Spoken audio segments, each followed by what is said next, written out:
What is up, World 8 Warriors? Welcome back to another video. We got Nature's pre-workout. I'm about to start a workout right now, and I thought I would share with you something that a lot of people have been asking me kind of more recently, and that is my home gym setup. And this is basically it. That's my sick home gym setup.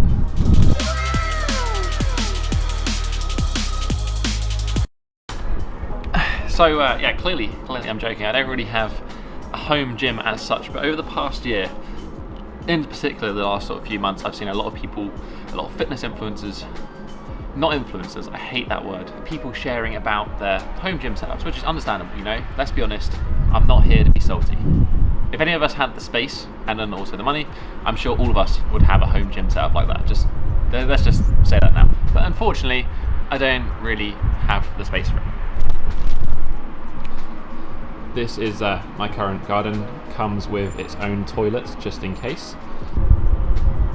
So in this instance, I wanted to share with you a realistic expectation about home gyms, because at the end of the day, we also want to keep on training, keep on moving, keep on doing everything that we've been doing, but we don't always have the luxury of having perfect equipment, perfect setup, and often that then becomes an excuse to not do something. So I wanted to share with you today kind of how I like to set up my training, what minimal amount of equipment I actually do have that I think is worth having, to hopefully stop you from wasting money on certain things or spending your money wisely.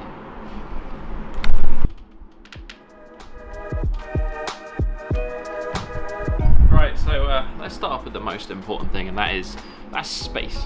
So having, I think, a dedicated area to train is probably one of the most important things if you are training at home. If you're one of those people who can just, train anywhere, that's fine. But me personally, I found that I need some sort of separation. This is my training space. I have to train outside.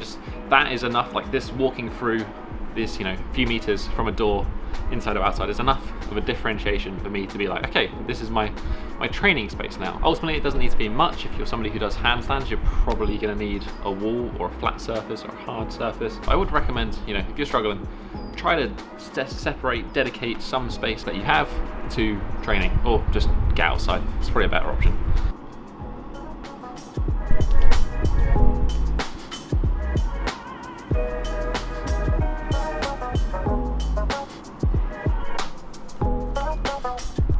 Next, we have weights. Now, there's kind of two sides to this fence. There's the people who say you have to have weight to get a good session in, or there's the people who say you actually need absolutely no weight whatsoever. And I guess there's some truth in the middle. I would say having some weight is useful. Not essential, but very useful. The issue, however, is that right now, if you go to buy any sort of weight pretty much anywhere in the world, it is stupidly expensive. It's like triple, quadruple the price. I was literally looking on Facebook Marketplace today and I saw two 25 kilo bumper plates selling for basically 200 quid, which is a joke. It should be about £1 per kilo of weight. That's the old measurement. That's what it was pre-Rona. Now it's just stupid. I've personally got two of these adjustable dumbbells, not fancy, nothing like that. They're just York. They're both 15 kilos each. And I've got another one which I think was actually from Lidl's, and that's another 10 kilos. So all in all, I got 40 kilos of weight. Not much, but it definitely helps a lot for weighted chin-ups, weighted dips. Even for some leg work, you can be smart and work around things, and 40 kilos is plenty of weight if you're going to do things that way. In fact, I actually did a video on at-home leg training fairly recently, so I'll link that one down below. I would say if you can get your hands on some weight for a reasonable price, definitely worth the investment. Adjustable dumbbells are probably the best option for you, rather than buying a kettlebell or something that's fixed at a certain weight. But it's pretty useful for, bicep curls, basically.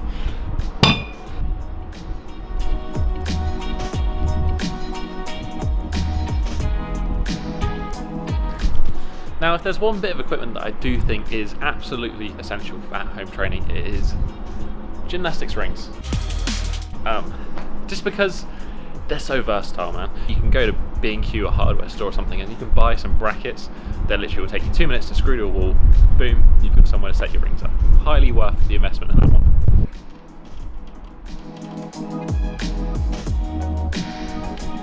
Sun's come out.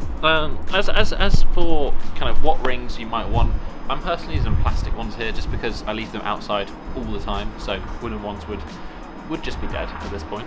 But I personally prefer wooden ones. They're just much nicer to use if you're using them inside or just going to take them down. Then I would definitely get wooden ones, which, by the way, I do sell some on my store. Shop down below. But if you have a good set of rings, you can do, obviously your chin-ups, your pull-ups, lots of different grips because they do move.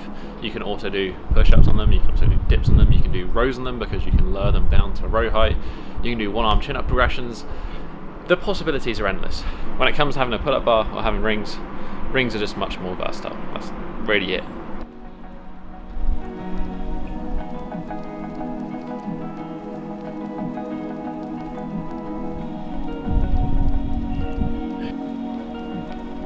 So really, I think, to be honest, if you have a little bit of weight, some rings and a place to hang them, and a space to train, you're probably going to be good for pretty much anything. But then there's a bunch of other sort of miscellaneous crap that I also have that is sometimes pretty useful.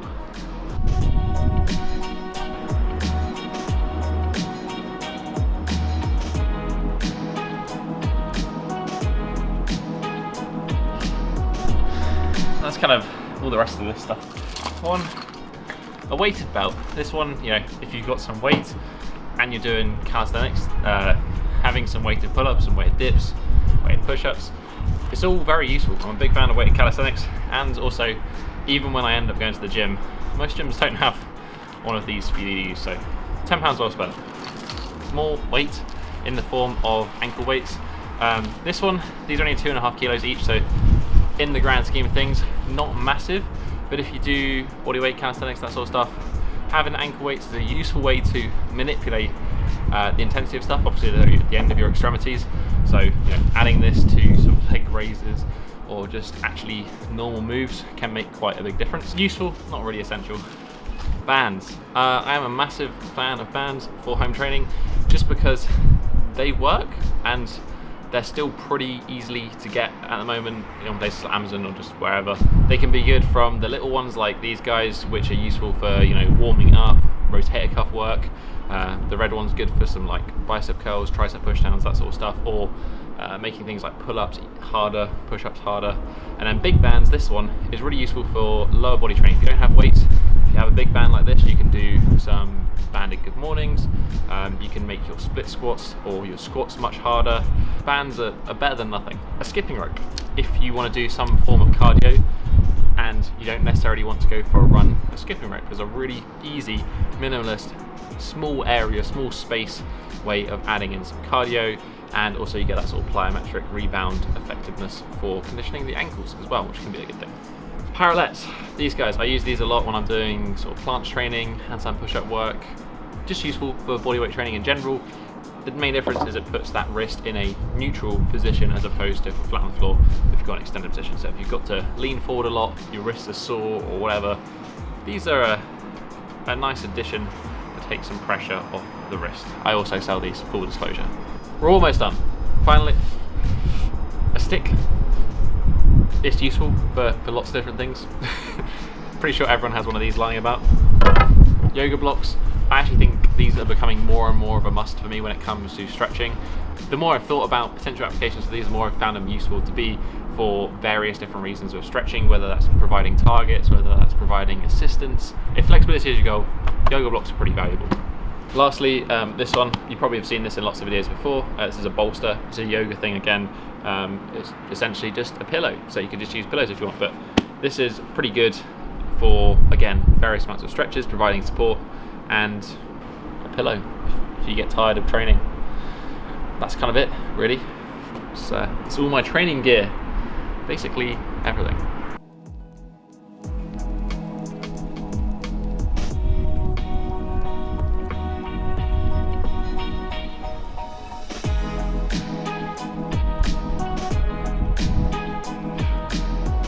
There's a couple of things I forgot about. So number one is the blue boxes behind me. They are some IKEA like toilet stools. I don't even know. They've used them for years for just elevating my legs for things like planche work or handstand push-up work. Here, they're great, and they're like £4 each. Second is this bench. I ended up making this summer. and I've used it loads for anything that needs like a bench outside. I've used it for like back extension stuff. Probably have seen it in various videos. Again, really useful, and it's just something lying about. Cost me about £30 to make. So I'm not going to pretend like it's perfect or it's the best way to train, because it's not. But with a little bit of creativity, you can certainly make the most of a bad situation. But I'm not here just to tell you my own particular way of doing things, because there's a million ways you can do this. I would actually love to hear how you yourself have adapted your training for lockdowns or not being able to access gyms or whatever it is. Let me know in the comments down below, and then obviously you're going to let everyone else who's watching this video know as well. So hopefully, if you have another suggestion better than mine that's going to help somebody out, then that'd be awesome. I'm sure people would love to hear it.